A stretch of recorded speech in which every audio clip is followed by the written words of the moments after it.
In a time where we are forced to be at home and separated, human connections have become closer than ever. People all over the world have been coming together to help one another get through this devastating time. I wanted to quickly admit that my last video was re-recorded about 25 times due to just one little mistake, and that's just not the mood right now. We all need to be easier on ourselves. Mistakes happen, and we're all doing the best that we can. I also wanted to quickly talk about how I have been recording these videos. I've been having a lot of anxiety about making videos, and having my thoughts written out beforehand has really helped me to push myself to actually record. My mind usually works way faster than my mouth does, and I lose my train of thoughts easily. But I hope to continue to improve with each video I make, and currently I wish to help people more than anything. I want to start off this video with listing just a few of the positives in the world currently. I know it is very difficult to remain optimistic, but it is extremely mentally beneficial to expose yourself to the light that is coming out of this dark time. Countless volunteers and programs have been formed to provide assistance to elders, veterans, and frontline workers, disabled and pets, giving them care, food, and the essential products needed. Communities from countries all over are coming together, singing out of their windows, creating their own unique spirit-lifting music. Businesses big and small are helping one another when in need of life-saving supplies. Friends and family are actually becoming closer and continue to celebrate life over video calls and online chats. Even the medical field is involving itself more electronically to be able to continue to provide healthcare to those quarantined. This includes mental health care services, which is a major game changer in the psychological health field. There are many people who previously denied receiving help due to how uncomfortable the therapy process can be. Now high anxiety and agoraphobic or physically limited patients can have access to professional mental and emotional support from the comfort of their own homes. We are definitely learning an entire new level of appreciation for the little things in life, such as going to the store or holding a door open for someone.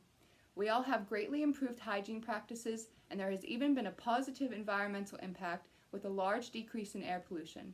Some may hate to admit it, but this was a break that we truly all needed. It is the perfect time to reevaluate yourself and your surroundings and improve your overall quality of life. My physical, mental, and emotional traumas have always helped me to better understand others. I struggle with generalized anxiety, panic disorder, medical-induced PTSD, I'm a little obsessive-compulsive, suffer from mild anxious tics, and nightmares think they're my best friend. To be quite honest, the only thing that has changed in my life during quarantine, other than the huge increase in stress and anxiety, is not being able to go to my doctor's appointments. My social anxiety has increased over the years due to my decreasing physical health to the point where just leaving the house can be difficult for me. The only time I went shopping is when I could do an online order pickup, and there were only a handful of stores I felt comfortable going to and doing that at. I had fear of running into people, having to talk to anyone, which is a complex feeling because in my heart I'm a huge people person, but my health has made it extremely difficult for me to be who I truly am. My medical-induced PTSD and OCD give me a hyper-awareness of germs. However, for a lot of people, this is the first time they are ever feeling these ways in their entire life. It is overwhelming and terrifying, and once you feel lost, it can seem impossible to know where to even start to get yourself picked back up again. The main thing that a lot of people are currently feeling is fear. Many have a fear of the unknown, and that is exactly what is currently ongoing. No one knows exactly what this is, when it will end, and how life will be after. It is very easy to get stuck in your head when you have nowhere else to physically go, and those thoughts can easily consume people. We feel helpless, and that is an emotion that no one handles well. Not knowing how to cope with all of the anxiety and changes, and how quickly it has all happened, turns that sadness into frustration, and then into anger in a heartbeat.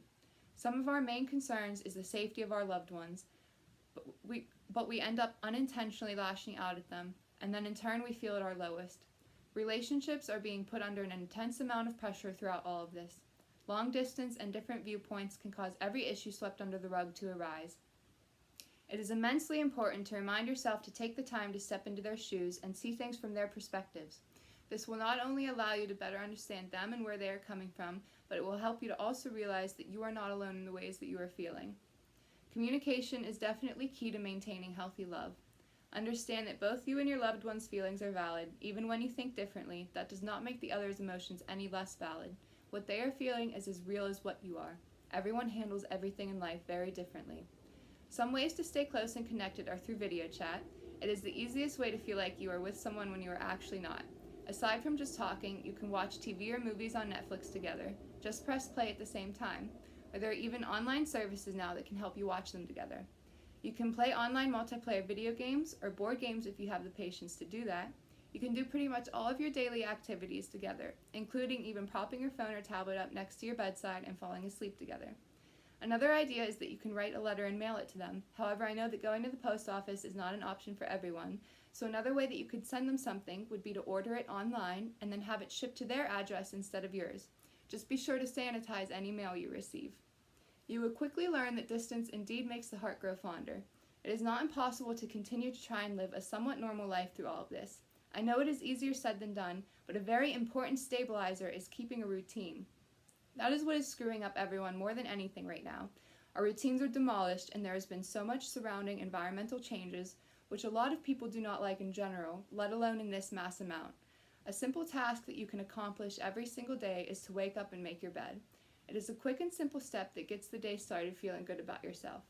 Instead of becoming overwhelmed with a head swarming full of unfinished tasks, as long as you make your bed, you can go to sleep at the end of that day, knowing that you accomplished something and feel good about yourself. I know it sounds silly, but it truly is a simple step that creates a huge difference. Try it out before you judge it. All of self-care is very important right now. Make sure to continue your normal self-care routine as much as you are able to, and if possible, add in some extra steps to treat yourself. Take a relaxing bath or do a face care routine. Use some good smelling lotion or soak your feet. These are little things that can add up to help you feel good. Sleep and exercise boost the immune system. However, it is easy to oversleep right now, and that is a recipe for disaster. Too much sleep is like fuel to a depression fire. It can make your body sore and your mind groggy. It is also very easy to rely on eating frozen and processed junk foods right now, since fresh foods are so limited. But there are still healthier options than a can of Chef Boyardee every day. This is the perfect time to explore some new recipes and try out some new things. Cooking is just one hobby that you can add into your day to help boost the household mood. Take the time to read, write, clean, sing and dance, draw or color, anything to do with music or art, photography, do a puzzle, play a game, watch a new movie or TV show. There are endless amounts of apps that can help with maintaining routine and providing free education. Learning something new is always a good feeling. If you have a backyard or a safe neighborhood area to stay socially distant but enjoy nature in, get outside every nice day possible. It is a very easy way to refresh the mind and body. If you find yourself unable to accomplish any daily tasks, try making a list of things that you can work on throughout the day.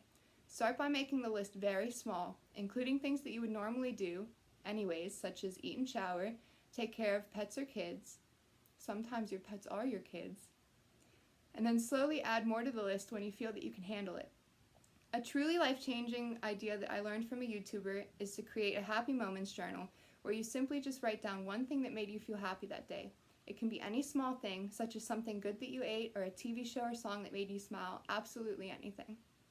The most important thing right now is to be easy on yourself and others. No matter how alone you may start to feel, you are not. Be quick to love and slow to anger. Never hesitate to reach out to someone if you feel like you need help. And never be afraid to reach out to someone else if you feel like they could need some extra love.